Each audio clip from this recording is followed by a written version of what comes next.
So let's see. First I want to do a recap of Bayes.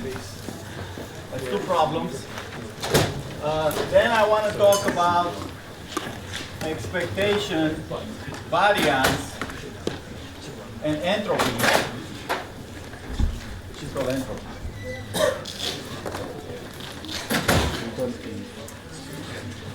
Then I want to talk about encoding.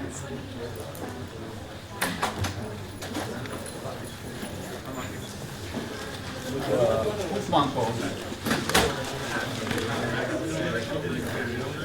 versus entropy. And finally, I want to do some sampling simulations. That's the plan.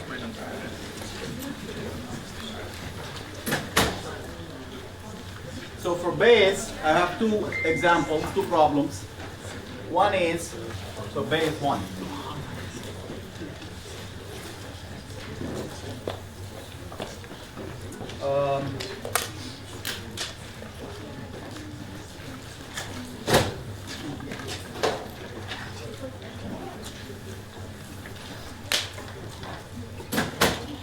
I have one, let me see, six-sided die.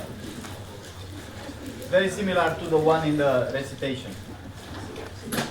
And one 20-sided die. Choose one at random.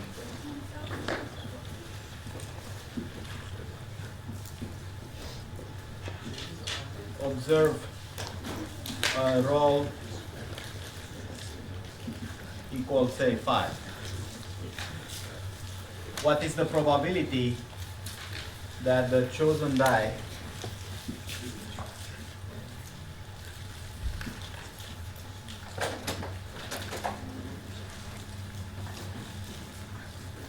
is the six-sided? Now both those dice are uniform, just one has 6 sides, the other one has 20 sides. So uniform.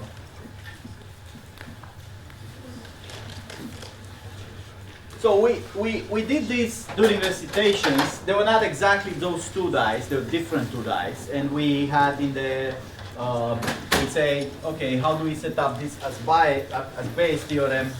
The evidence is the roll.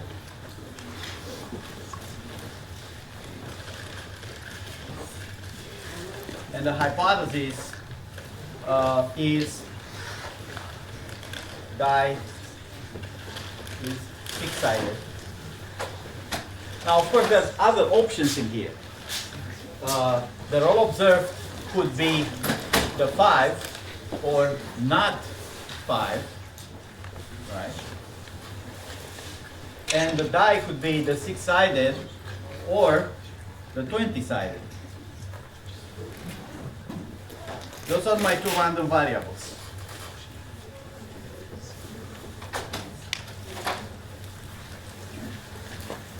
The problem is asking probability. This is a conditional probability because it's in a context. I observed the 5. The probability that H is six-sided, given that the observed roll is a 5.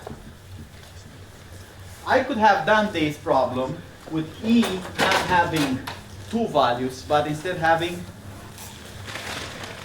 what are the all possible values of E in this setup problem. If I want to, there's 20 possibilities, right? But because a lot of the others don't matter, I'm going to choose just this 5 I observed versus another 5. Or perhaps I could do, let's see, maybe I could do 1 to 6. It's one case, and 7 to 20 is the other case. 7 to 20 being all the values that can only be observed on a 20-sided die.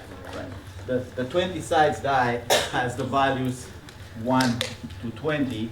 The 6-sided die has the value 1 to 6. So now,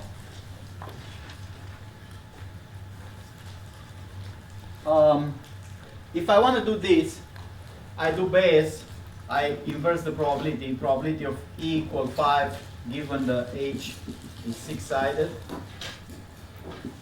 times what? Divide by what?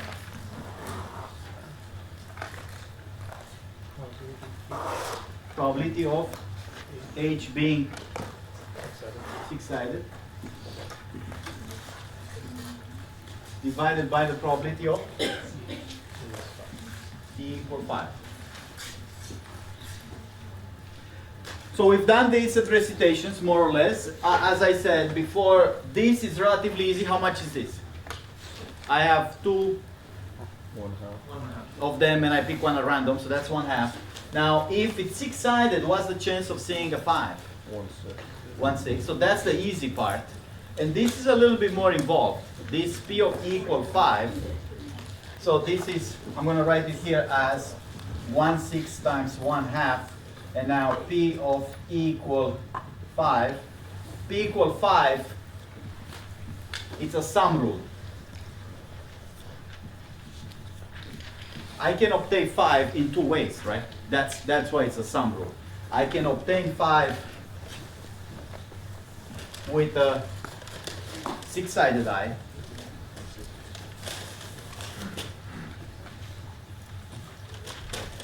Or I can obtain 5 with a 20-sided die.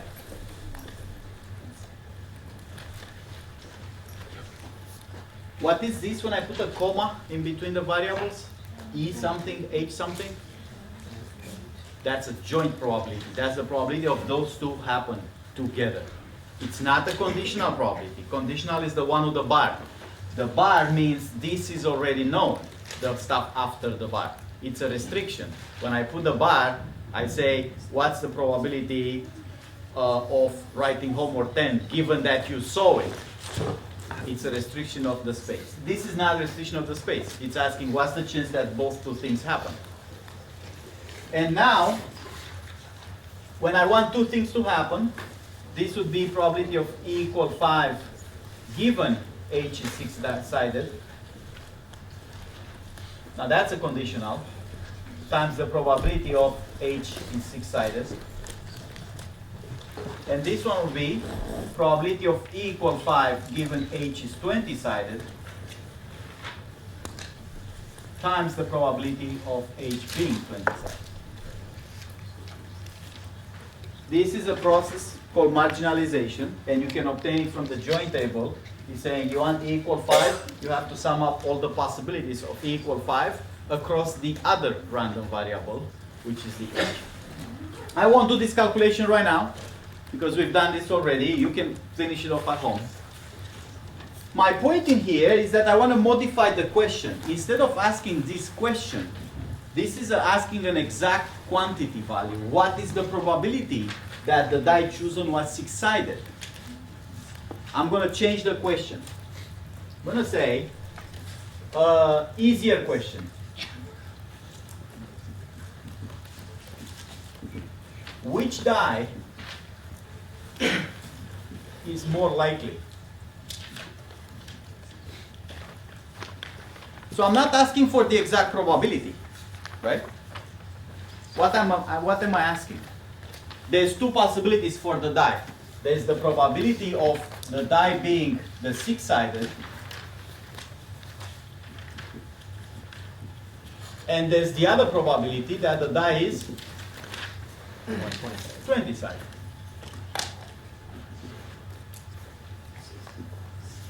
Are those two things sums to 1?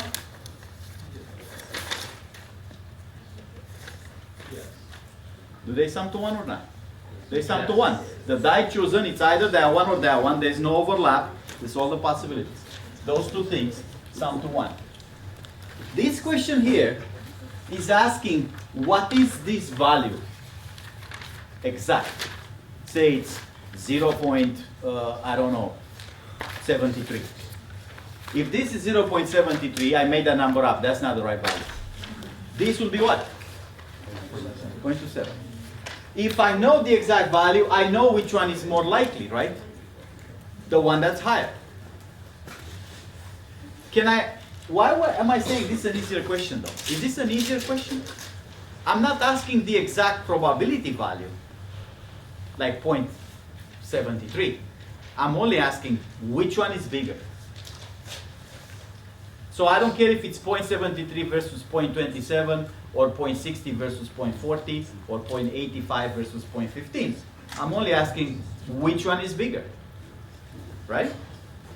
So it's an easier question, and the answer is less informative, right? It's one thing to say tomorrow is more likely than not to rain, and another thing to say the chance of rain is 95%. Which one of those two statements is more informative for you tomorrow? The second one. In the second case, you're definitely going to take an umbrella, right? But the first case that says more likely to rain than not allows for the possibility, for example, 53% chance of rain, 47% chance of a sunny day, right? That's still more likely to rain than not. In that case, perhaps you wouldn't necessarily take an umbrella or a rain jacket, right? Does it make sense what I'm saying? Knowing the exact value is far more informative than knowing whether it's more likely to rain than not. This, by the way, has more impact in data science, say in machine learning. Knowing that something is more likely to be classified as sick, for example, it's not as informative as knowing what's the probability of being sick exact.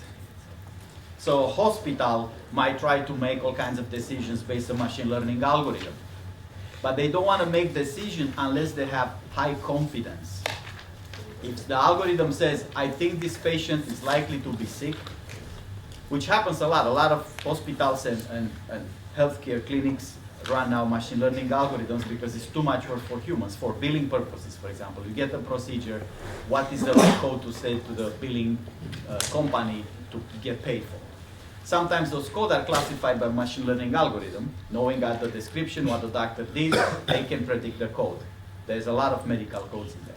However, a hospital will not send the code to the insurance company unless they're very confident that the code is correct. So if they're not confident, they would ask a human to look at them to review it and then send it. But if they're highly confident, they might decide to send the code anyway because an algorithm with 99% confidence, it's known to do better than humans, at classifying codes. So confidence could be extremely important in industry to make decisions. It's not enough to say it's more likely than not somebody has diabetes. I want to know, is it like 95% chance, or is it 80% chance, or is it just 55% chance? Right? So this is an easier question. But in many cases, maybe it's enough. So if I want to answer this question, what do I get? Why is it easier? What is, so in here I wanna do H given E, so H 20-sided, 6-sided, sorry, 6-sided, given E equal 5. Is that true if I put E equal 5 here, they still sum to 1?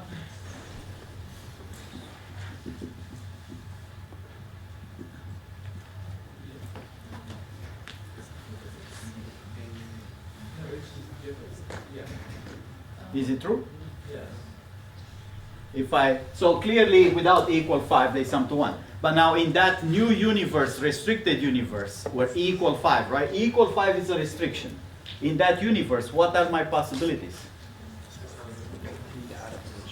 Still 6-sided and 20-sided. Do they sum up to 1? I think they should. If you're not sure, you should look at the join table. We should draw here the join table perhaps. This is E equal 5, E equal not 5. This is H is 6-sided. This is H is 20-sided. What is this line here? It's equal 5. It's only the first row. So what is this one here? Is this cell divided by the first row? Because it's within the first row. What is this one here? Is this cell divided by the first row. So this is the probability of E equal 5 and H equal 6. This is the probability of E equal 5 and H, make it bigger a little bit, H equal 20. Now these are joint probabilities here. They don't sum to 1. But the conditionals sum to 1. Because conditionals are the cell divided by the row. So if I sum up the two cells divided by the row across that row, I get back 1. So who is this according to the Bayes formula? Is the probability of E equal 5 given, I have it right here, H equals 6 sides times probability of H equals 6 sides divided by probability of E equal 5. Who's the other one? Probability of H equal 20 sided given E equal 5.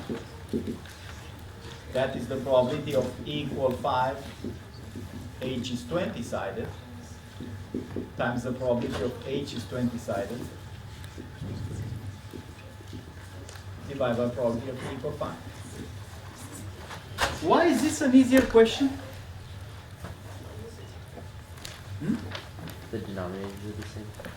I don't need to calculate the denominator to answer which one is bigger. Right? They have the same denominator. I don't need to calculate the exact value. I only need to know which one is bigger. So can I just compare the numerators to decide which one is bigger? If it's one is this orange divided by the watermelon, the other one is the pineapple divided by the watermelon. They both divided by watermelon. I just have to compare the orange to the pineapple, not worry about the division, right? So if I want to know which one is bigger, this one in here will be, like I said, 1/6 times 1/2 divided by the denominator. This one here will be what? If it's a 20-sided die, what's the chance of E equal 5? 120 times 1/2 divided by the same P of E equal 5, right? So now I only need to compare the numerators to determine which one is bigger. In a two-case scenario, like in here, the denominator has to be the sum of those two values. Why is that? So I'm not really saving that much, because the 1/6 plus 1/2 plus 120 plus 1/2 have to be exactly the denominator, right? Those two things must sum to 1. So how do they sum to 1? Only if the denominator is the sum of the numerators, right? But what if I have 6 cases or 7 cases or 9 cases and I want to know which one of the two is bigger? Right? So in here I have only 2 cases and I want to know which one is bigger. It's true I'm not having to compute this denominator, but in reality it's just the sum of those two. So if I compute this and this, the denominator is not that hard to compute, it's the sum of them. But suppose I have multiple cases. H could be 6-sided, 20-sided, 18-sided, 19-sided, 7-sided, so on and so forth. I want to know which one is more likely, 6-sided or 20-sided. Then I'll have to compute only those two probabilities without the denominator. The denominator is not the sum of them in that case. And I can compare the numerators to determine which one is big. Hands up who's with me. All right. So in Bayes, if you ask which one is more likely, you don't have to compute the denominator. Only if you want the exact probability, you need the denominator. Okay, I want to keep changing this problem. Suppose I don't have a 1 and 1 dice. Suppose I have 5 6-sided die. 5, I think the other kind.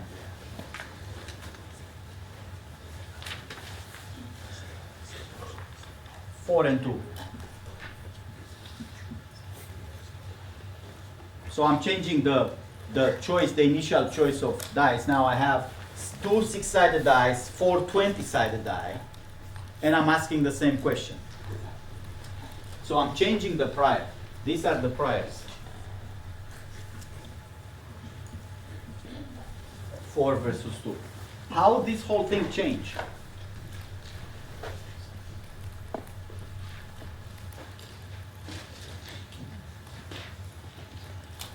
what would actually change in here, in all these formulas? The setup is the same, right?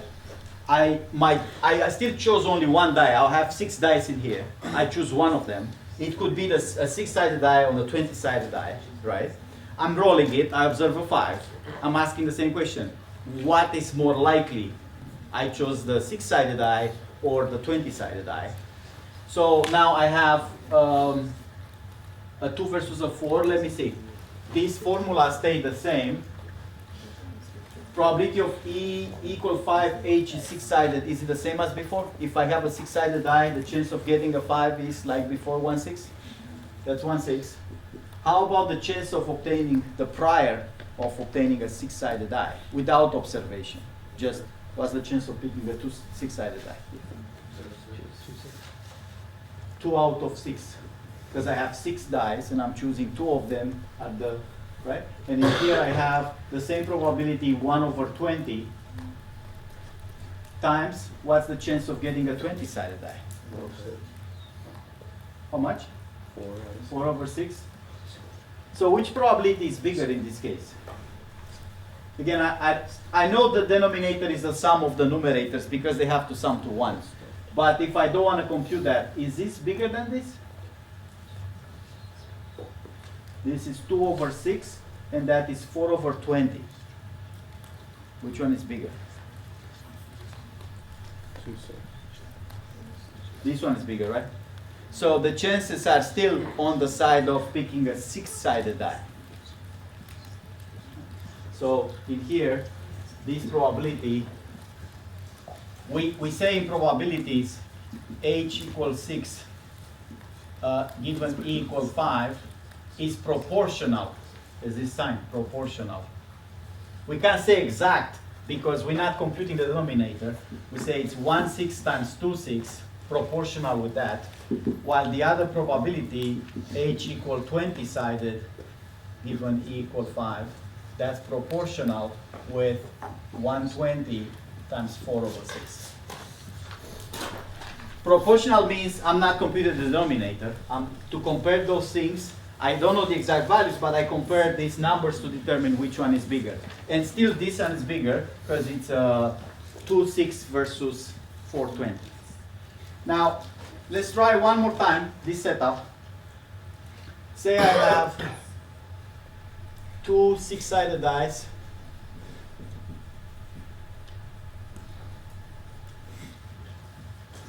Say I have 9 20-sided dice. And say I have 1 40 or 30-sided die.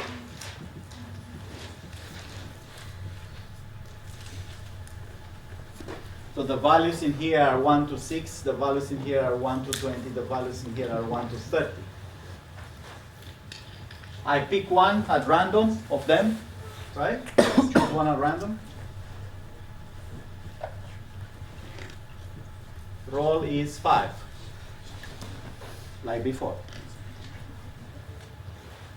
Now, my E variable is roll is 5 or roll is not 5, right? I have these two options. My H variable is what? What are the possibilities for the die being chosen?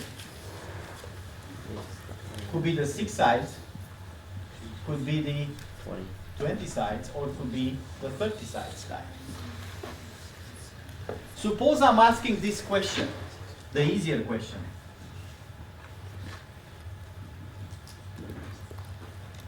Which die is more likely between 6-sided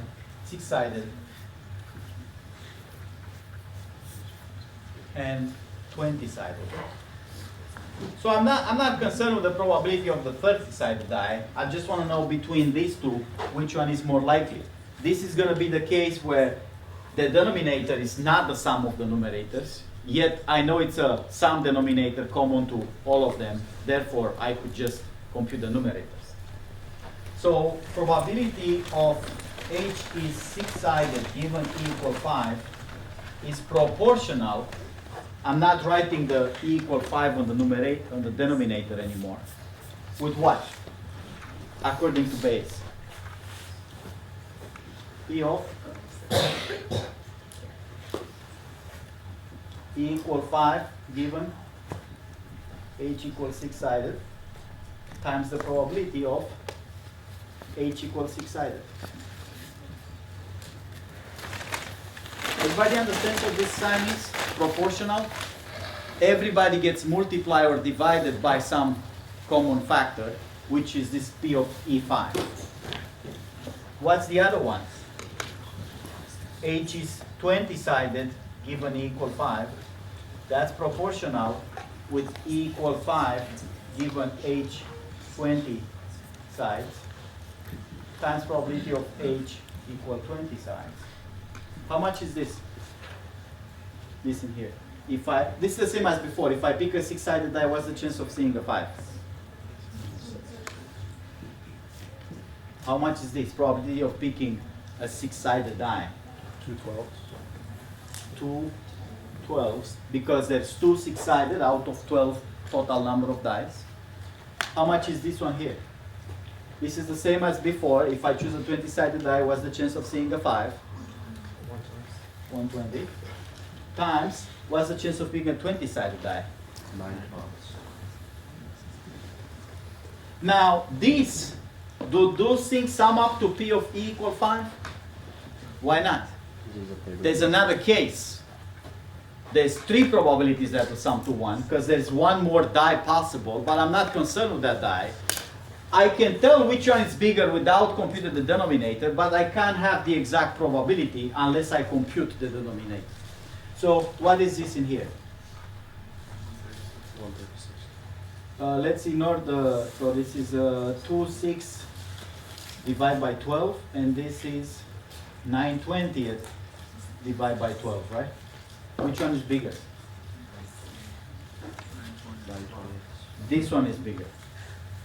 So there's more likely that I picked a 20-sided die from the bag, given that I've seen the equal 5, than that I picked the 6-sided die, because there's so many 20-sided dice in here, 9 of them. But these are not the actual probabilities. Again, if I want the exact probabilities, I need to divide with this P of E equal 5. Hands up, who's with me? Good. One more problem with Bayes. Very famous one. One that has been done at interviews, not anymore. Now it's a puzzle people do at home with their kids. So if you have a small brother or sister or cousin, try this on them over the weekend. Monty Hall problem. There are 3 doors, right? 3 doors, one with reward, say $200. The player chooses one door. Let's say, for example, door 2.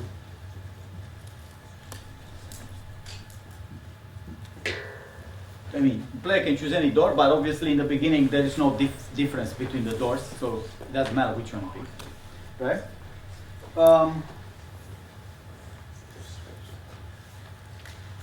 The host, that's Monty Hall, the host says, I'm going to reveal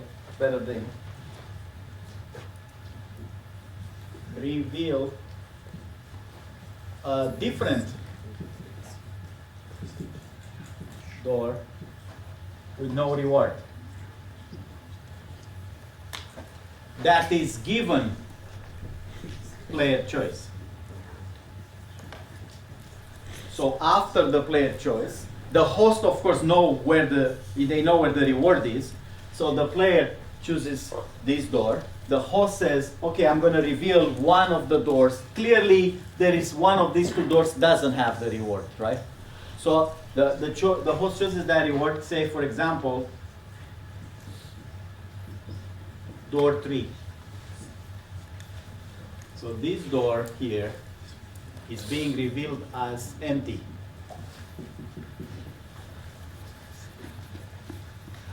Everybody gets this game? Everybody have seen this game before? So I choose one door. The host says, okay, I'm going to help you out. Here's this other door that has nothing in it.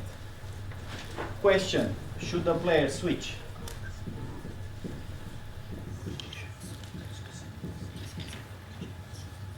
To door 1, right? If I choose door 2 and door 3 is empty, I'm allowed to switch to door 1 now. So the mathematical question is here. Is Monty Hall, the host, does it provide any information on top of the, so the original choice of the player, it has 1/3 of a chance to guessing the right door, right? We all agree with that. After this information is provided and the host reveal an empty door, is there any additional information? I mean, if there's not, there's no point switching, right? Because you still get 1/3. But if there is additional information in there, maybe now I know whether to switch or not. I mean, what this question is asking, is it now 50-50 between those two doors? Or is it not 50-50? Because if it's not 50-50, I should pick the door with a higher probability, whether the one I choose initially or the other one. But if it's no additional information provided by this revealing of door 3 empty, then it doesn't matter what I do. I'm still at equal probability chances. My chances have increased. In the beginning, I have 1/3. Now I'm at 50-50 that I know this door is empty. Is that true? Or I'm still at 1/3?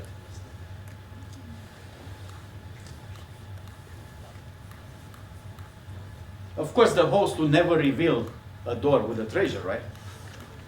So the host, given my choice, will always choose what door to reveal that doesn't have a treasure in it. So should it switch or not? That is what we can do with Bayes' theorem. What are E and what is H in here? What's the evidence?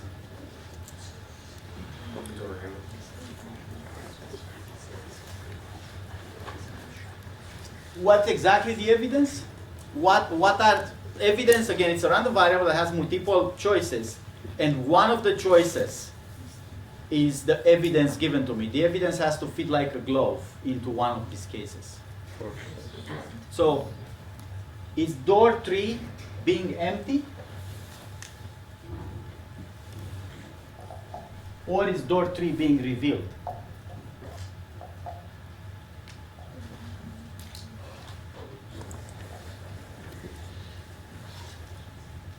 Meaning, if I choose this random variable, what are the options for it? Door 3 to be empty and door 3 to be non-empty. If I choose this random variable, as in the door is the random variable, what are the options? I know the host is going to reveal a door for me. So the options are, it reveals door 3, or door 1, or door 2, but it will never reveal my pick. Right? So which is the random variable that I need here? And which is H? H is what I want to know, what I want to measure. So what is H? Sweatshirt status. Right, but that's based on what?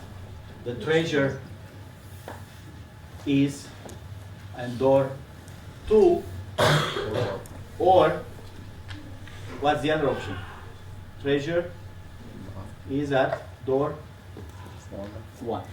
That's the hypothesis. That's what I want to know.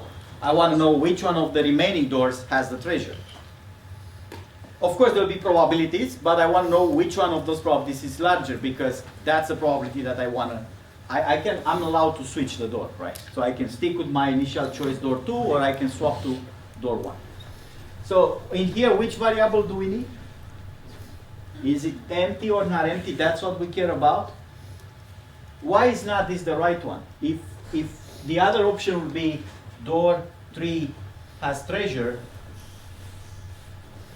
would the host ever reveal door 3 with a treasure to me? No. So it's going to be 100% this case. That's not an interesting random variable. The one we need is door 3 revealed, as opposed to what is the other option? Door 1 revealed.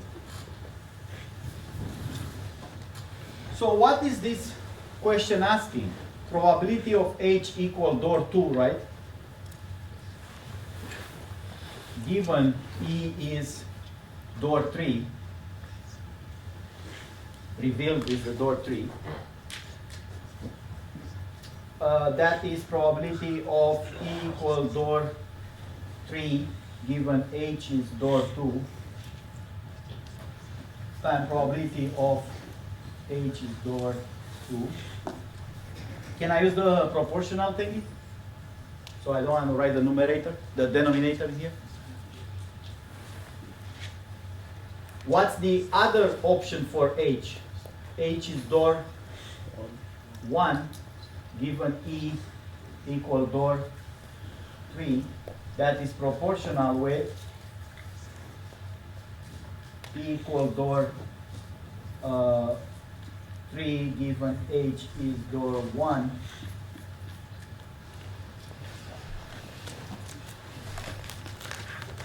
So how much is this in the numerator in here without the P of D? Probability of door 2 is 1/3. And the probability of, if the treasure is in door 2, what's the chance of revealing door 3? Hmm?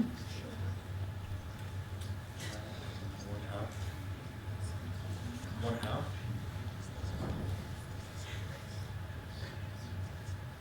One half?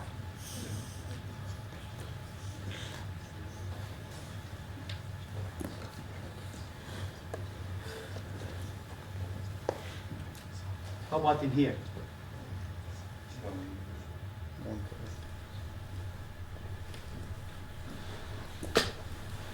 If the treasure is in door 1,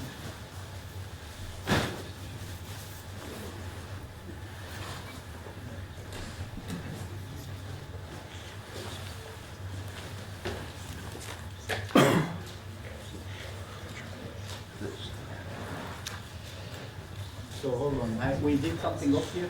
Did you forget to multiply with What?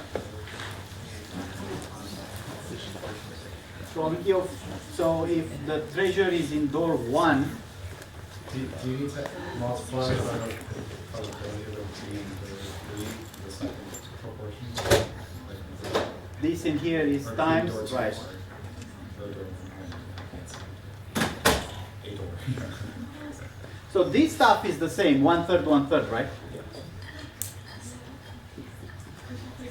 This is 1/3. But what about this? This is door, so this in here, how much is this? 1/6. Hmm? Versus this. Yes, 1/2. This is 1/2, why? No, it's not. It's 1. This is 1/2. How much is this? If the choice is, if the correct treasure is, the treasure is in door 1, and I pick door 2, is it guaranteed the host to open this one? Yes. That's a critical point to get in here. Again, if I would choose door 1, and if I choose door 2 and the treasure in here in door 1, the host will necessarily have to reveal this one. So that's a 1. So are they equal? No. What should I do?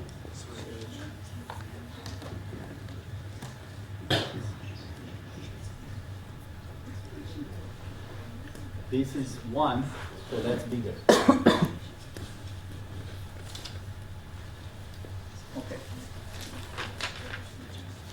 So that's when I'm going to stop with the Bayes theorem. Bayes theorem, needless to say, it's going to be in the final exam. And there's many problems and fields in both mathematics and computer science and many others that would require Bayes theorem and Bayesian inference in general. So this can get complicated with more than 2 variables.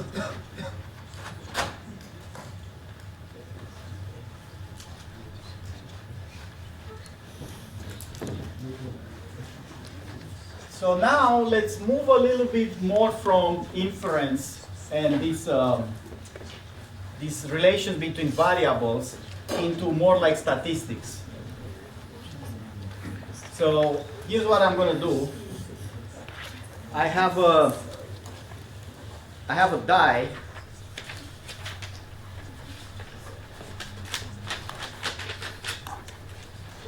I'm gonna put here a die, so that's a uniform die.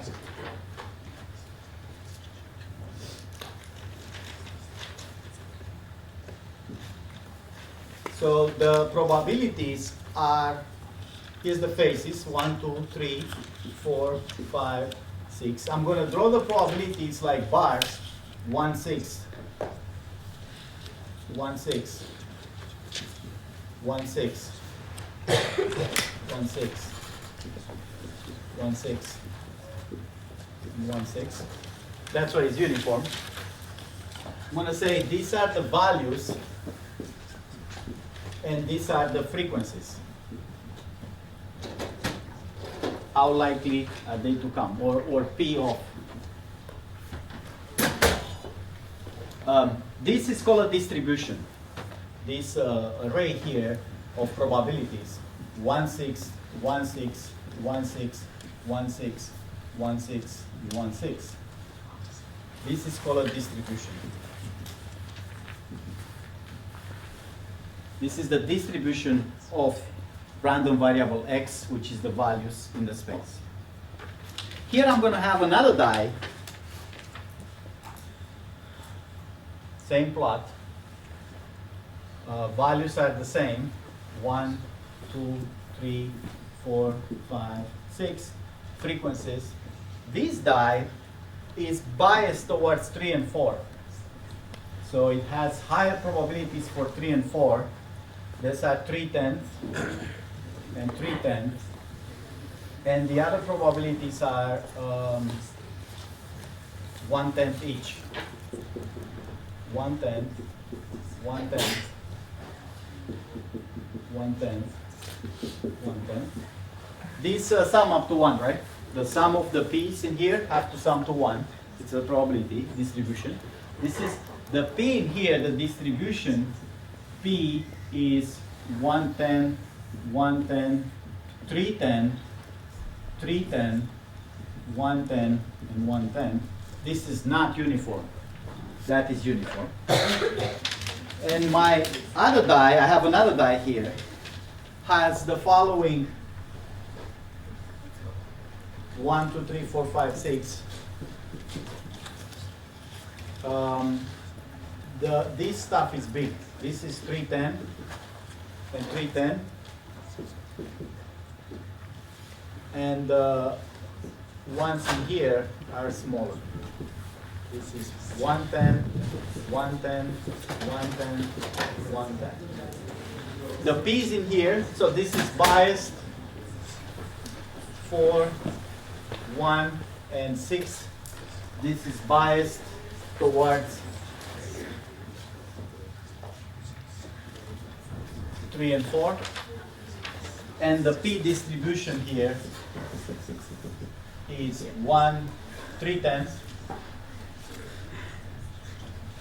1/10, 1/10, 1/10, 1/10, 3/10. So I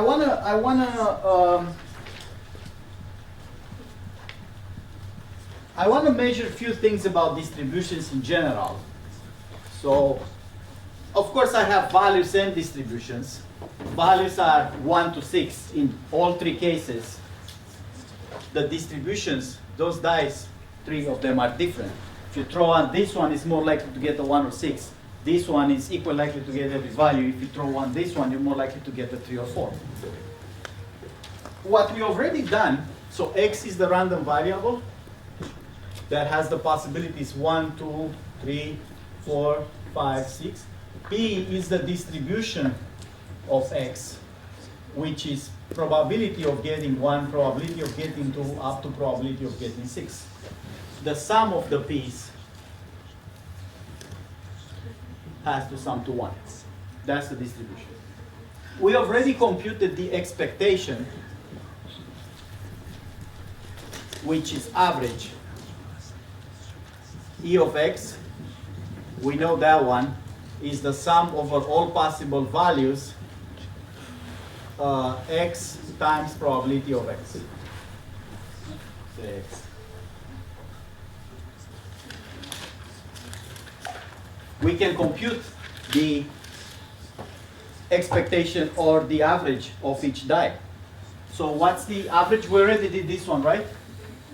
E of x here is going to be sum over all values, the value times probability of x, which is the sum of x times all probabilities are uniform in here, right?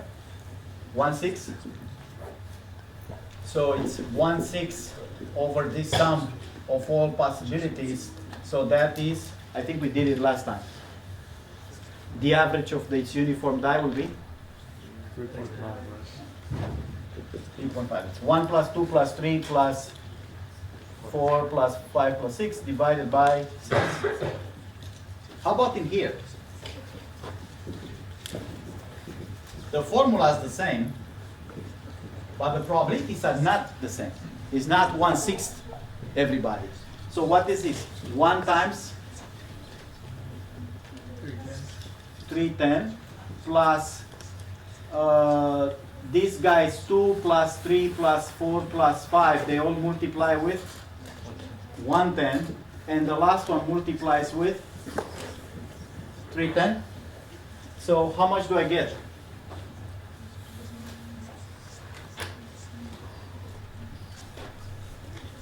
Somebody can do a calculation. We can divide with the 10 later on. 3 plus 2 plus 3 plus 4 plus 5.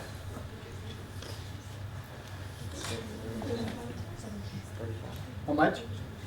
That's 14. This is 14 plus 3, 17 plus 18, 35 by 10. Actually the same, right? Are we surprised this has the same average as this die? Is it, why not then? Why is it that it has the same average? Yes, Because the weighting on each side of the expected value when all the values are equal it's symmetric. is symmetric. Right. How about this one? What do you think? Probably the same because it's symmetric. Whatever happens on the left side of the expected value, 3.5, it's going to be the same mass on each side. So the expected value E of x is sum over all x, x p of x. In here it's going to be 1/10 multiply with 1 plus 2 plus who? 5 plus 6 plus 3/10 multiply with 3 plus 4. So this is 1 plus 2 plus 5 plus 6, it's 14. 3 plus 4 is 7 times 3, 21. 14 plus 21 divided by 10, that's still 3.5. So those three distributions, if you measure the average, they give you the same average. The chance of the expected, what you get to roll a die is 3.5 on all three of them. What else can we measure? I'm going to introduce a new notion here, which is called variance. We're going to call this var of x, and it's the average distance to mean. The mean is E of x. So the average distance is expected, the difference between x and e of x squared. You can say average square distance. Now this of course is weighted by the probabilities of this value. So how do I do this in here? Variance of x.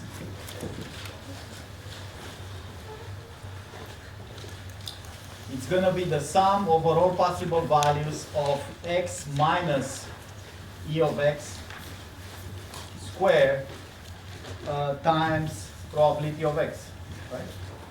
So I have to go over every value, take the difference to the mean, square it, and then weight this average by the chance of that value. So who has the 110 probability? 2, 3, 4, and 5, right?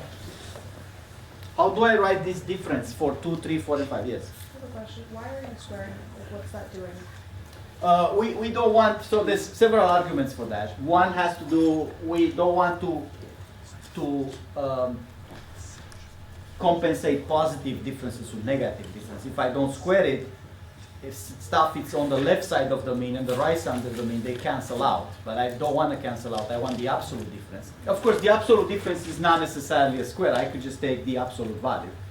The other reasons are convexity arguments. And the other reason is that this square, I mentioned it briefly before, an arithmetic square, a square average, it's a little higher than an arithmetic average. So I'm going to notice a higher variance more than if I do an arithmetic average. I have another notion, which is the standard deviation, called STD. That's going to be the square root of the variance. So because I want to translate maybe at the very end the distance from square units back into distance units. Like if I'm talking about meters, how meters away I'm from the mean, I have to take back the square root of this to get the standard deviation. So standard deviation is more with what you mean. On average, if I measure, say, pounds or meters or students in a class, how many things I'm away from the mean, if I want to have the same units, I have to take back this square root. So what's this expression going to be for 2, 3, 4, and 5, which have the probability 1/10? I don't know why it's doing that.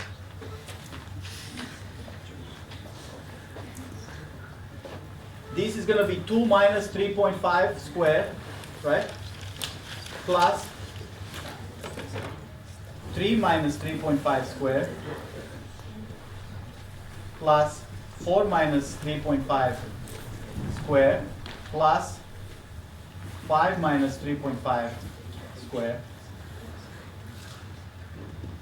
I take every one of these values that has the chance 1/10, and then I take this is the value, 2, 3, 4, and 5. I take the mean out of it, I square it, I sum it up, and then I have a 3/10 times what?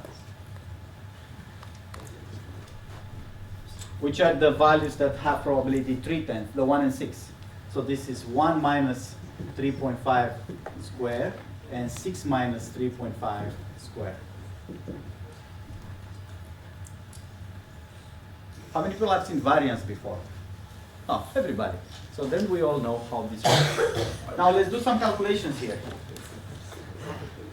Anybody can help me out? So what do I get here is 1/10 times how much are those differences? I see a 0.25 times 2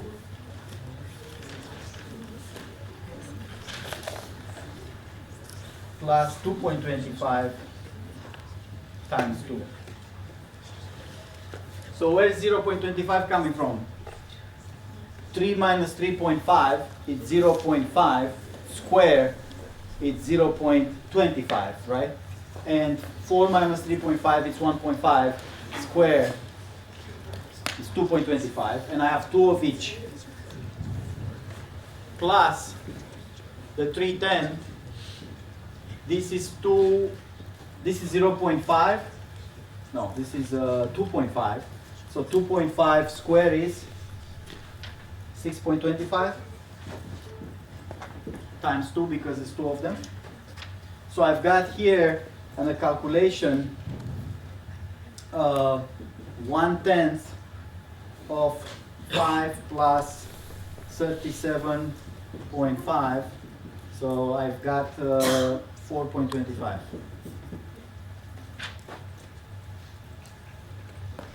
What happens if I do it here? The variance is here, is 1/6 for everybody, probability, and I get 1 minus the average 3.5 square, plus 6 minus the average 3.5 square, 2 and 5,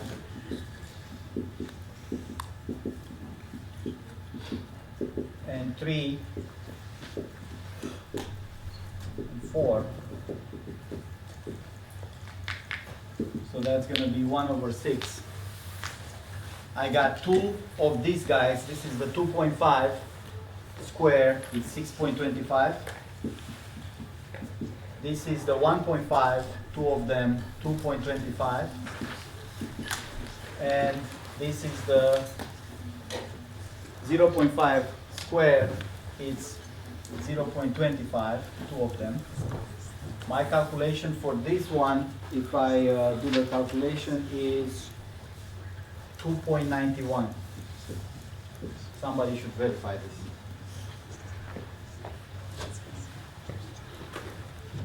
And in this example, if I do the variance, I got the 1/10 over what differences? 1 minus 3.5 square, 6 minus 3.5 square, and I also got 2 minus 3.5 square, 5 minus 3.5 square, plus 3/10 of 3 minus 3.5 square, plus 4 minus 3.5 square. That's going to give me 1/10.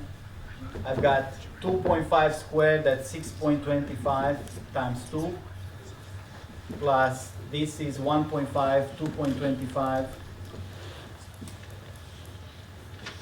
times 2, plus 3/10 times this difference is 0.5, 0.25 times 2. My calculation here is 1.85. Again, somebody should verify this. Intuitively, do we believe this, at least the order of these numbers? 1.85, 2.91, and 4.25. Why should this have a higher variance than this? And this one, a higher variance than this? Yes. What does this mean in terms of like the graph and the distribution? And, like, The variance. That's exactly my question. okay. Right? What's going on? They have the same mean. So on average, if you roll this die, your average value is going to be 3.5. If you roll this die, you're going to get 3.5 on average. If you roll this die, you're going to get 3.5. The variance measures not the average, of course. It measures the average to the mean. On average, how close are you to the mean of that distribution? So which one of these dice is more often close to the mean? The mean being all of them have the same mean, 3.5. Which one is producing more values closer to the average, the 3.5? That one. Why is it? Because this guy is going to produce a lot more 3 and 4s. Aren't the 3 and 4s the closest value to the mean, 3.5? So on average, the distance between whatever value you roll when you roll the die 1 and the average, which is the same for all 3 dice, on these rolls, you're going to get more rolls close to the average. And how about these two, between those two? Which one, why is this one having a higher variance? Because these dice produces more 1 and 6s. 1 and 6s on average are farther from 3.5 than uniform distributions. The more 1 and 6s I get, the more on average I'm far away into the extremes. Extremes are far from the average, right? The average is the center, the extremes are the sides. How many people with me on that? Now, I don't expect you to understand, to memorize the formula, right? I never memorized the formula when I was your age and I had to look it up. But I expect you to understand the principle, what is variance measures. What if I tell you a random variable has very, very small variance? What does that mean? Whenever you sample it, whenever you roll that die, almost always you're going to get the average. So something that has very small variance, it's actually not that random, because when you roll it, you're very likely to get the average. Right? So suppose I can go to the extremes. Instead of this distribution, I can have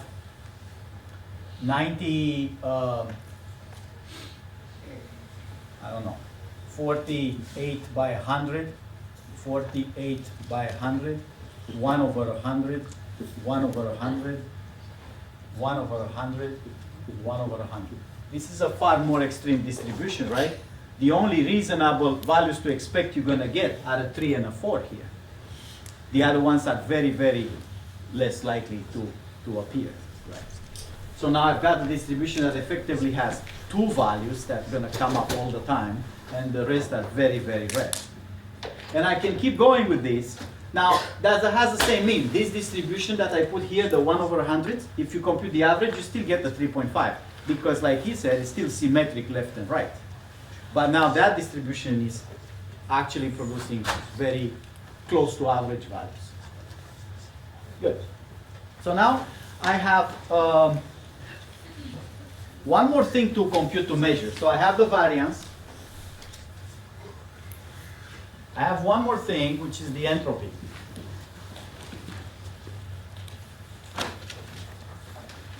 Entropy measures average rarity of outcomes.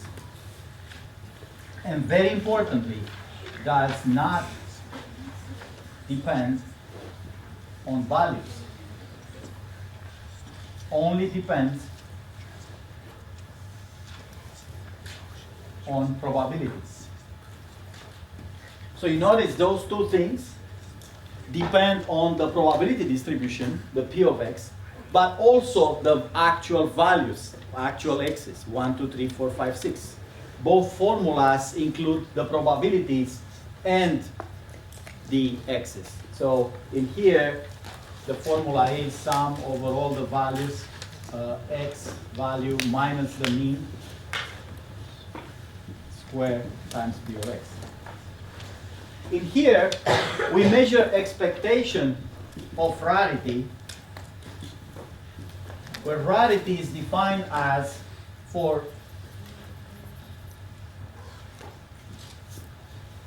rarity of a particular value is logarithm of 1 over the probability of that value. So how likely, how rare a value is the logarithm of its probability. Now the values could be anything. Could be students, could be die faces, could be chairs, could be cars, could be, doesn't matter, because I'm not using in computation the actual value x, only its probability.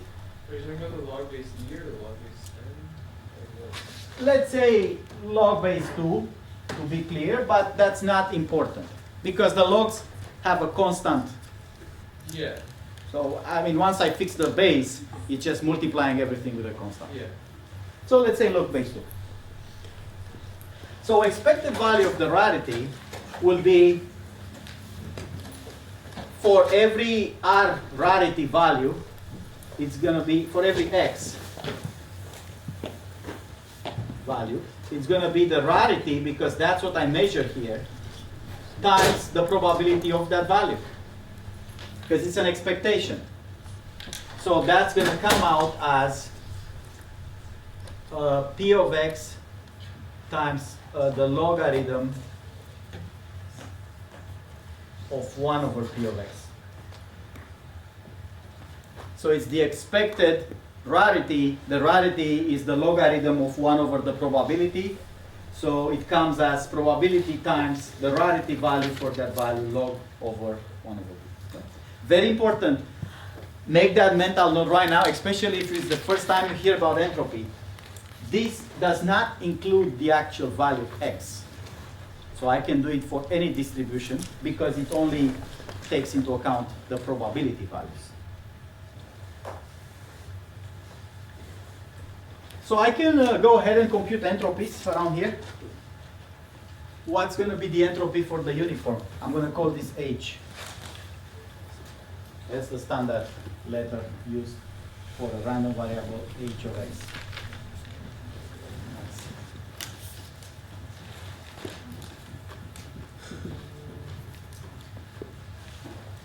What's the H of x in this distribution? It's the sum for all values of p of x log of 1 over p of x, right? Now, as it happens, all those probabilities are the same in this case.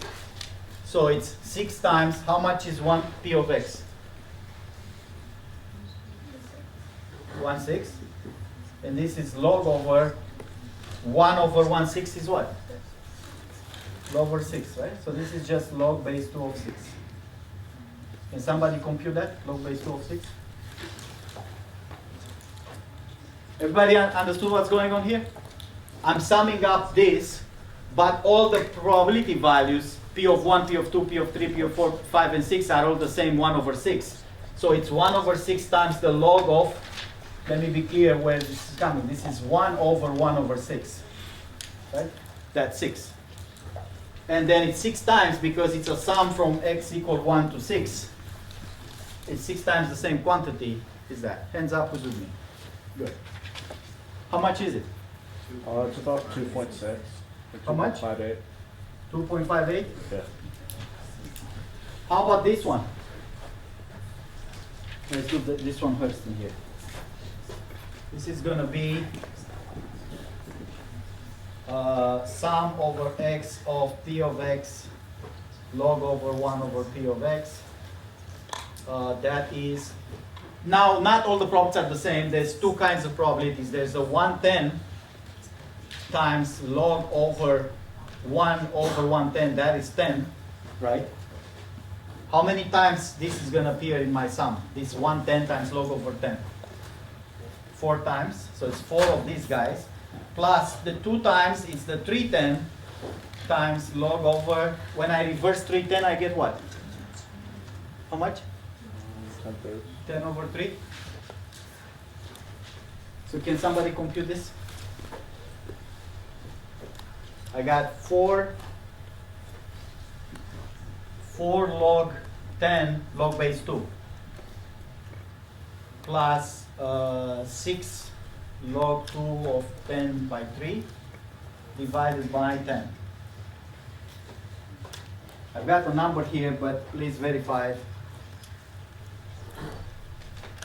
Actually, I don't have it. It's 2 point. What is it?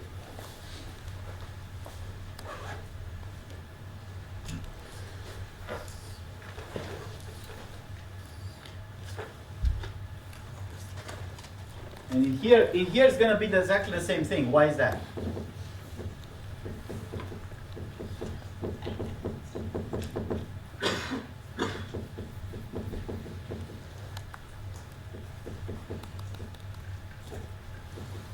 It's going to be exactly the same.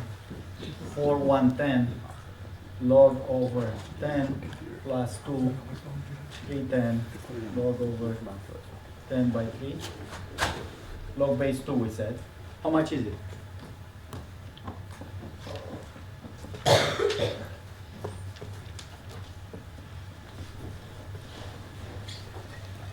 I think that guy is 2.37. 2.37? And then the other guy I don't know. I got about 4.57. I'm not sure. Well, which one? So this entropy measures the randomness. This measures randomness.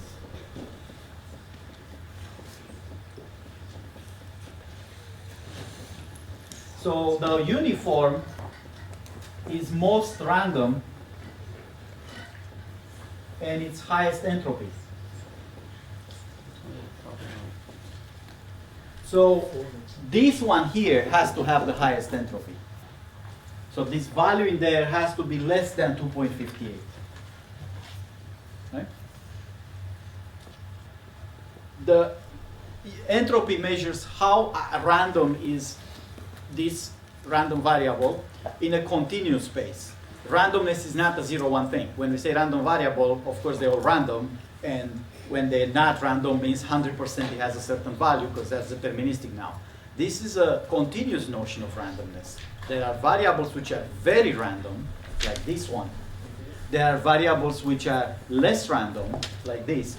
And what happens if I compute the entropy for this distribution here? It's going to be less random or more random? This is less random.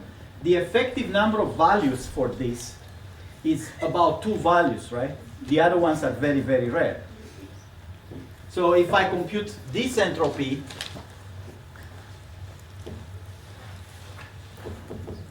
that is the entropy of 1 over 100, 1 over 100, 48 over 100, 48 over 100, again 1 over 100, 1 over 100. That's going to give me 4 1 over 100 log of 100 plus 2 48 over 100 log of 100 over 48. This value is going to be smaller than the other values because this one is less random.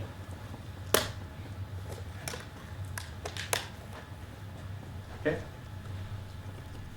So I do not expect you guys to remember the formulas, neither for variance nor for the entropy.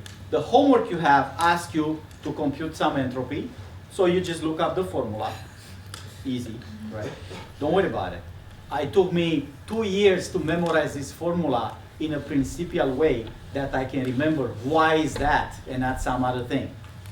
So it's easy to look at it and say, yeah, well, what's wrong with it? It's P of x times log of 1 of P of x. How hard can it be, right? It's just a bunch of numbers. But in order to remember why is that, that's a tricky thing. You need more statistics to get that. And you'll get there.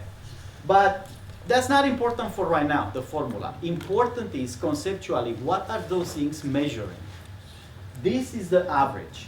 If you roll the die 100 times or toss the coin 100 times, on average, sum up of those values, what do you get? Or rewards. Every day you make some money with driving Uber cabs, right? On average, how much money you make. You sum up the values for each day, divide by number of days. This is measured variability. I drive my car making Uber. Every day I'm making some money per hour or some money per, gas tank or however you want to measure it. The variability, the average is measured here. Say I make on average $100 a day by driving my car. But this is measuring how likely I'm to go left and right of that 100. 100 is the average. If it turns out every day I make very, very close to $100, like some days it's 101, some days 99, some days 98, some days 100, so on and so forth, variability will be very low. Because every value I make every day is getting very close to the average. On the other hand, Uber is not like that. Saturday night when it's raining but everybody goes out, right? You make a lot of money driving Uber. I live with a person, best friend in the house, and then Saturday night he always says no to anything we ask him. Do you want to watch a movie? No. Do you want to go out? No. Do you want to have a pizza? No. Do you want to? No. Why? I'm doing Uber.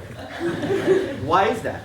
Saturday night, he makes far more money than the average, right? As opposed to Monday at 2 p.m. That's a lot less, right? So variability is saying I make money with my car, but sometimes it's $180, a day, and the other day is like $20 a day. The values are far from the average. What else has high variability? Give me an example, of real life example with high variance. Yes. Traffic on roads. Traffic. Very good. Or how crowd something is in general. Taking your traffic example, the way society works. Say you have a, I don't know, ski resort, right?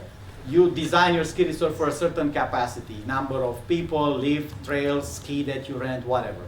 Obviously, there will be some days, I don't know, Martin Luther King holiday, when everybody wants to go skiing, right? So you get, on your mountain, you get 20,000 people.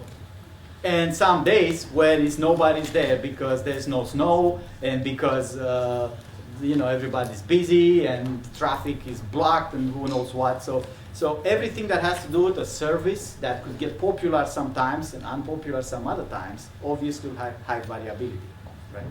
Yes. Difficulty of discrete homework.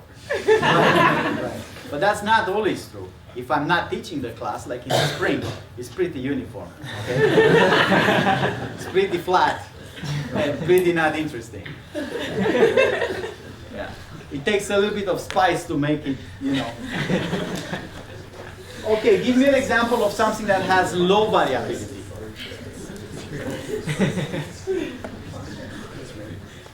What about driving, a postal truck, the truck that, USPS truck that drives in town?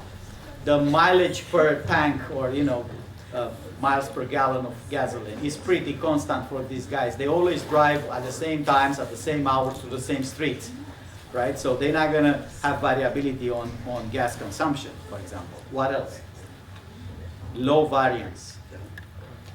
Whether or not the sun rises in the morning. What? Whether or not the sun rises. Right. That's a pretty constant thing. I mean, that's very, very very non-random, right? One day, if the sun doesn't come up, that'll be a big problem.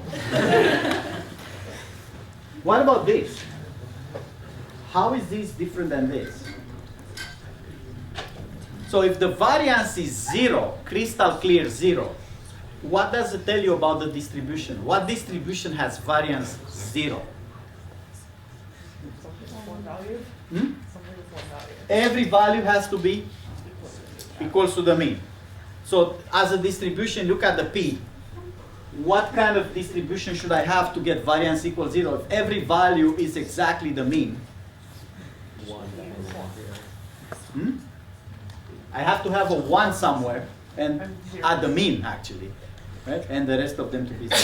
That distribution will have what entropy? If I plug in this formula here, 1p is 1 and the rest of the p's are 0.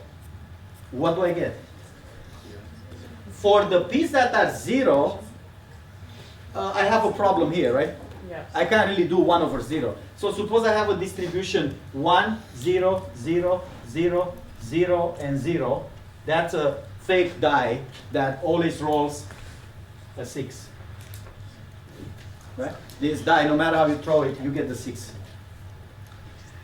The way we do the entropy, we say for 1 over 1, that's log of 1 over 1 is how much? 0. For the 0 times log of 1 over 0, we take the limit. So we can't really do 1 over 0, but we can take the limit when x goes to 0 of x times log of 1 over x. This is how much? Negative. This tends to go to 0, this tends to infinity, but which one goes faster? This one goes faster, so the limit will be 0. So the values that have zeros, this p will overwhelm the log, so it's going to get 0. Therefore, this distribution will have what entropy? 0, meaning it has no randomness in it. 0 means lowest entropy, it's deterministic, it only can give you one value, where the probability is 100%. Right? So this measures the randomness. So can I have distributions that have the same variance, but different randomness?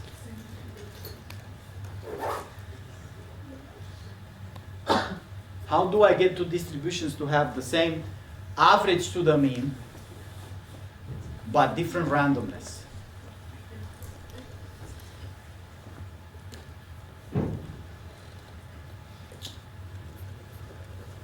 This is the point where a new branch of mathematics/computer science starts.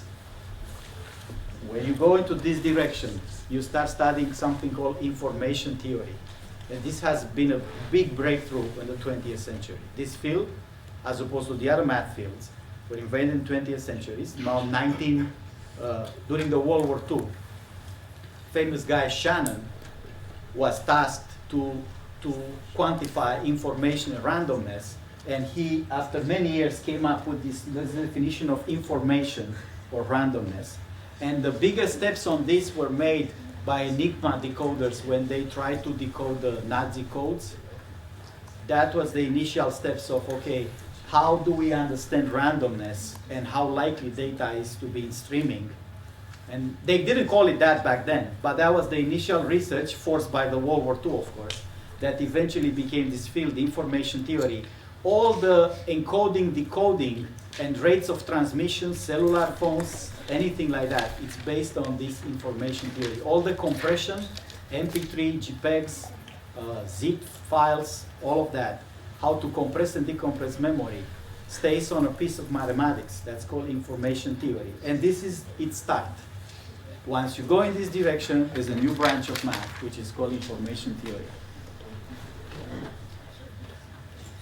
Okay, so I want to show you an application of this entropy.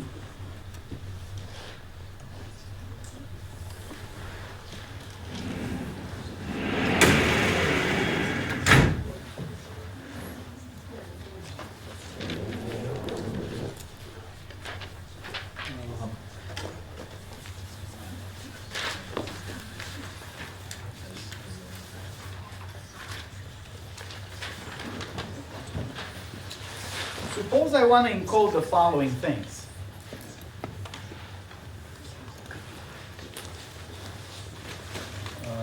Symbols.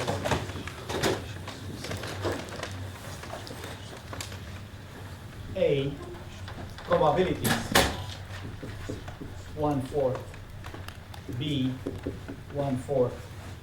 C, 1/8. D, 1/8. E, F, G, H. That's 1/16 I have here. They sum to 1?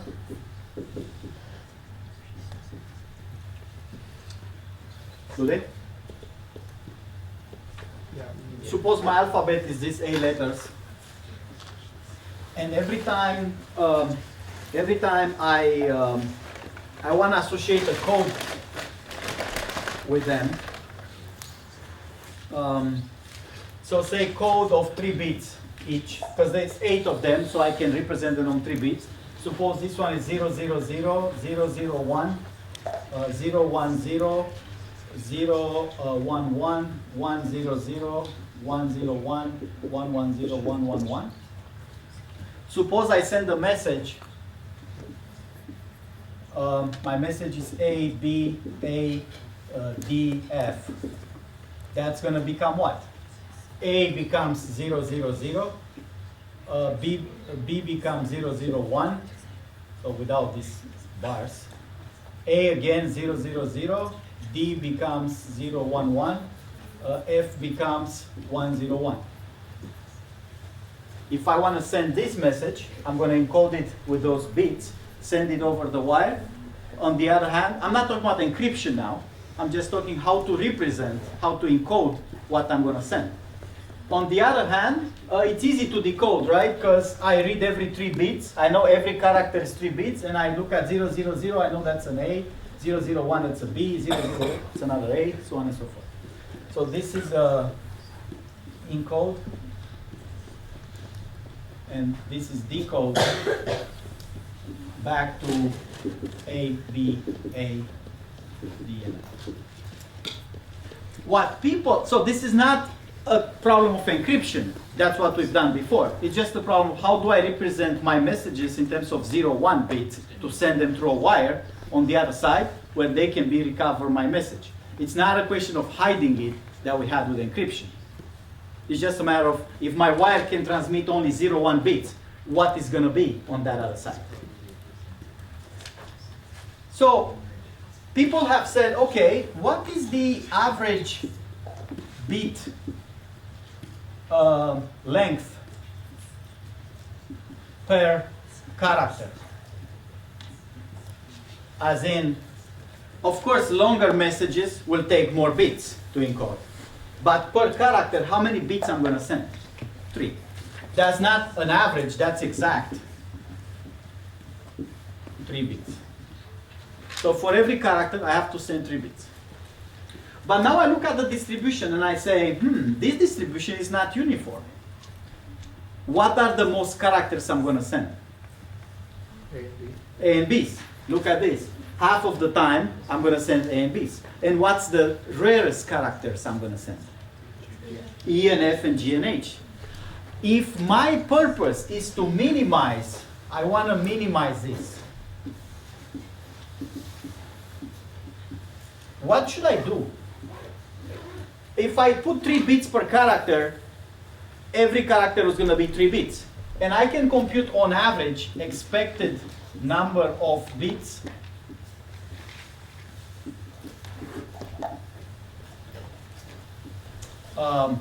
in text.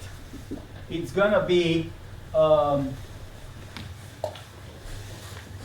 3 for A times the probability of A plus 3 for B times the probability of B, right? So on and so forth. Now this is 3 bits for the sum of the probabilities. So that's going to be 3.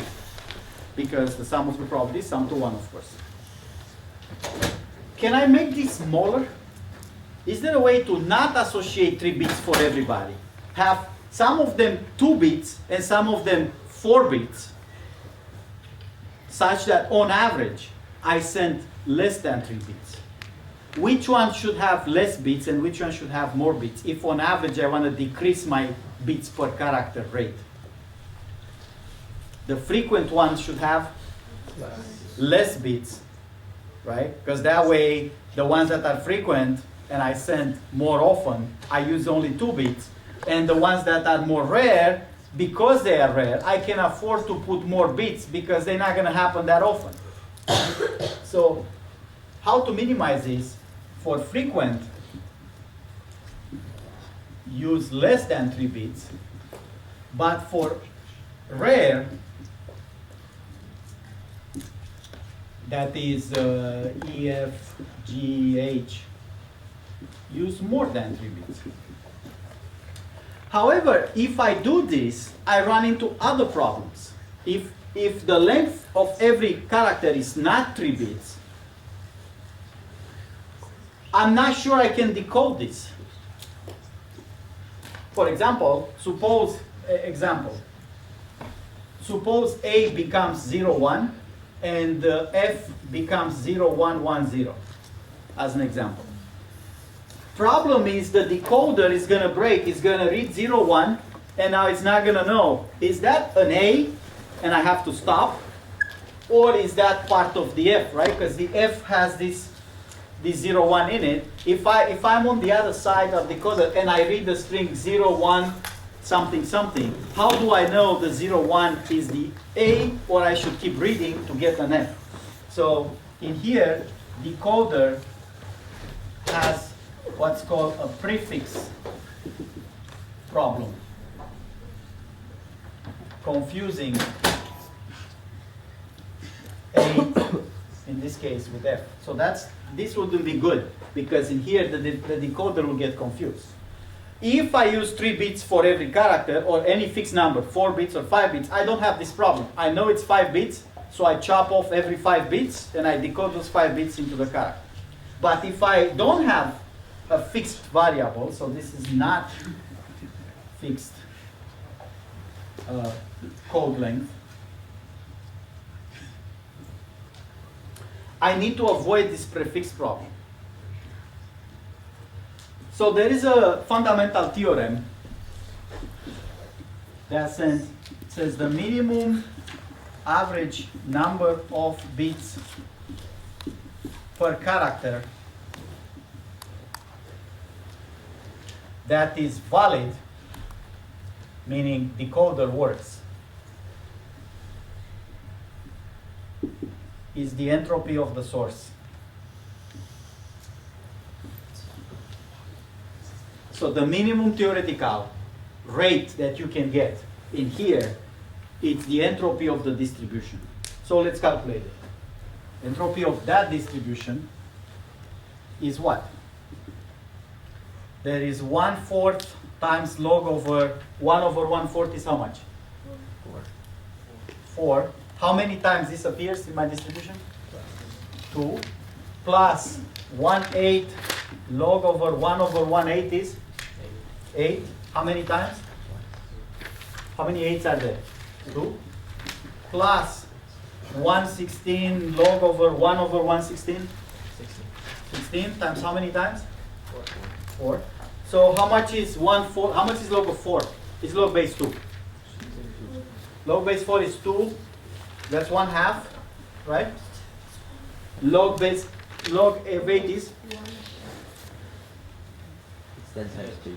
Is, oh, it's times 2, it's 1, right?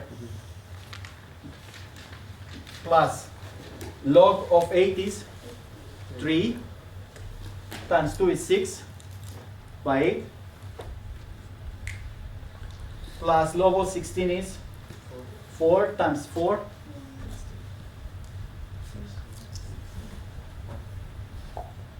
Is that right?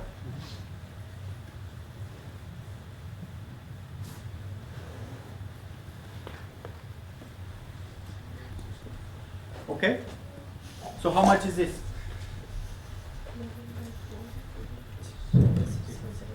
How much? 2.75, right?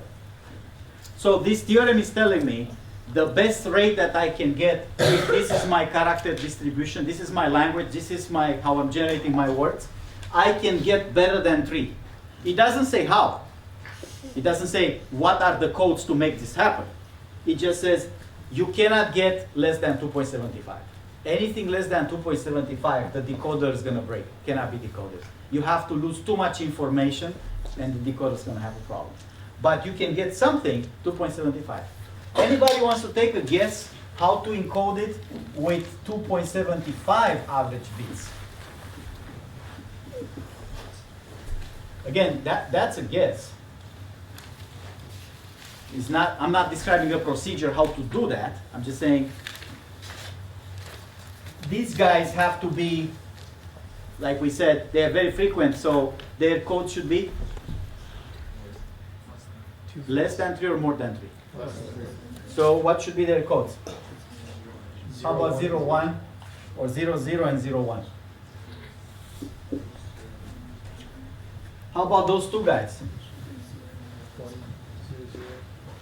1, 0, 0 and 1, 0, 1. How about these guys in here?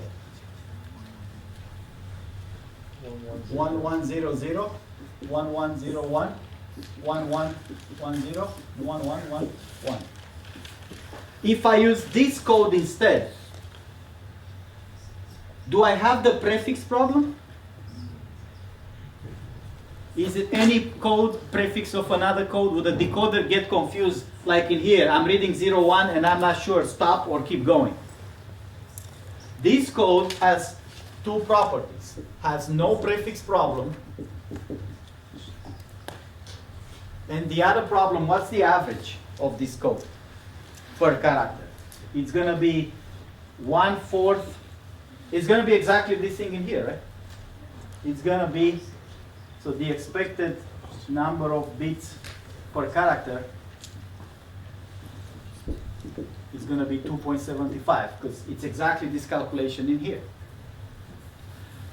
So the theorem is saying that's an optimal code. You can't get a representation better than that. What I'm missing is an obvious piece, which is a computer science piece. Okay, how did you get it? Right? I mean, the theorem says there is a code that achieves optimality. Optimality is 2.75. Now, of course, I guessed it, and because it has 2.75, That's the one. But how do I guess it? Here's a procedure that you guys are going to study in the algorithms course. How to guess, how not to guess, how to construct that code. We won't argue optimality, but it's a simple procedure invented by this guy Hofmann. Here's what he did. He said A, B, C, D, E, F, G, H. The probabilities are 1/4, 1/4, 1/8, 1/8, 1/8, 1/8, 1/16.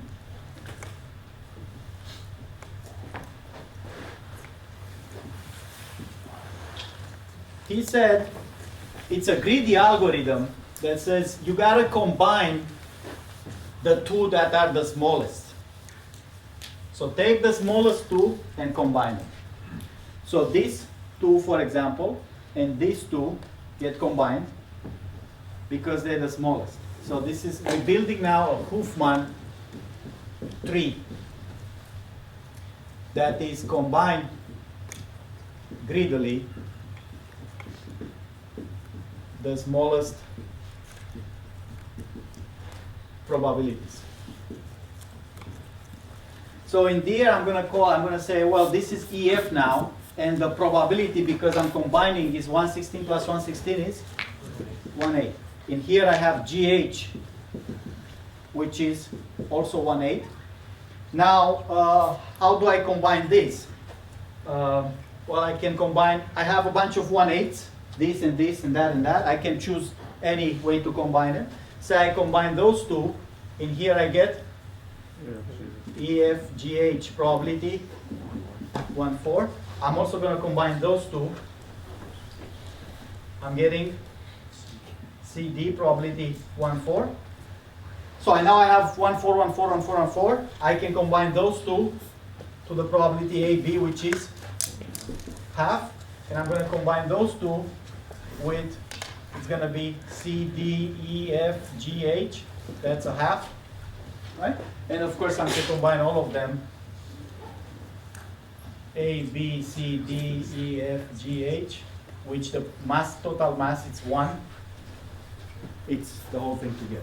Everybody understood this combination? I'm going greedily from the bottom, combine the smallest two.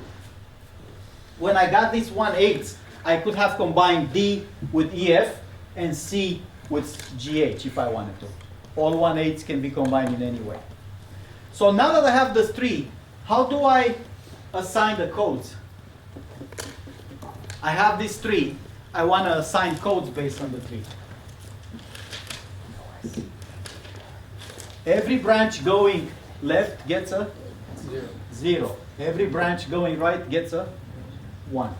So this branch is 0, 0, 1.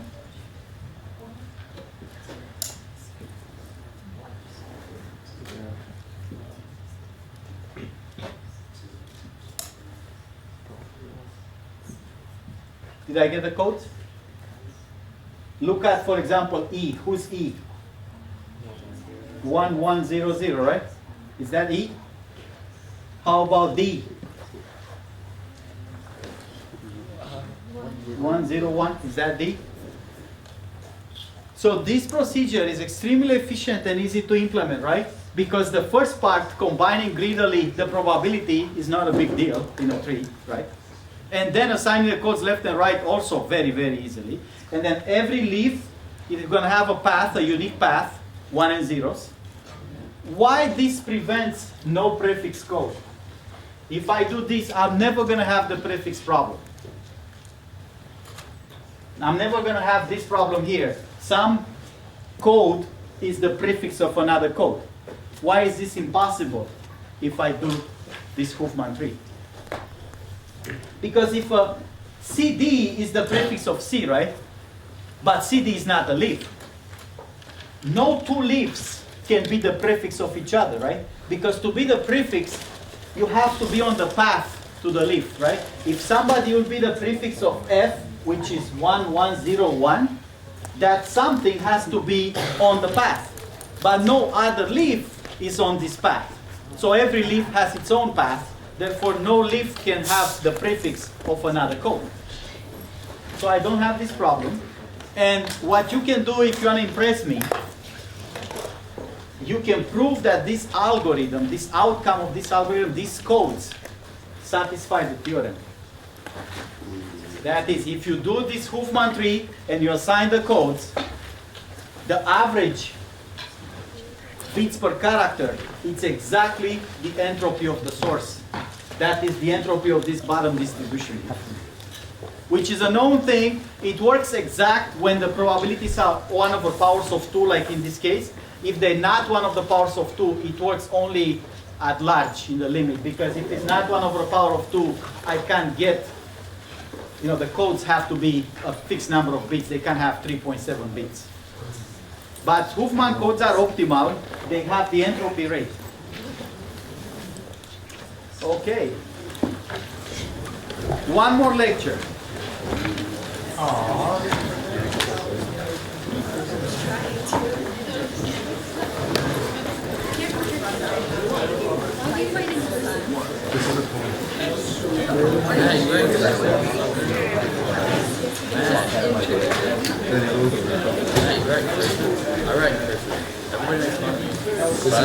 I actually don't. I don't know how to write print. It's so bad.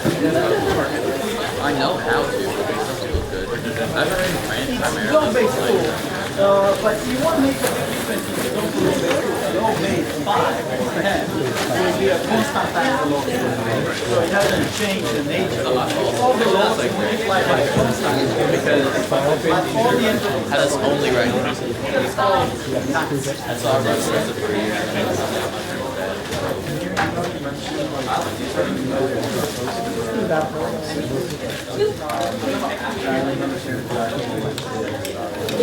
guys point off because the method is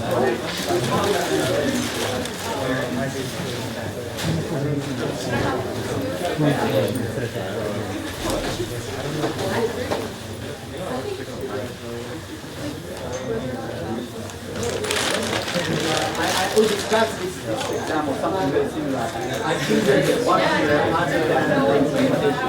So you get this array, right? If you say 1, I choose the mean. But you need to do an additional step to it. So if this is my input here, how are you gonna select this? So I can agree with you that at the end it's sorted. But each step, suppose I'm here, right? I'm 5, 4, 3, 1, 2. What do I have to do? Like, how do I do? You ignore the one that. Wait, what you pick? Right. Oh no, not that. That was not easy. I got that up. Put it at the end, but then require some information of the data structure. I still think that's incomplete, but I can agree with 2 points out of 3, so you get 2 points back. I'm not too concerned about like the points. I was just wondering like what was So talking about. If this that is- applies to what I think this can be implemented this way, Yeah. but I'm not aware of any expression sort implementation that works like that. Okay. So the one that's given in the book with the swapping, it's clearly not this. The one we did in class is you select the minimum, put it into an output. That's a different array, right? And you just block them and then. But this isn't like the same. This one, I think you need to find the minimum, assuming those are blocked, you don't go there, right? So the minimum is 3 here. But then you have to swap the 3, you don't just swap, right? You have to push all these 1s and 2s, so you can drag 3 around. Yeah. Yeah, so I can agree this can be implemented, but This is weird and like. I think at the minimum it needs another explanation how the 3 gets dragged. Okay. But why don't you?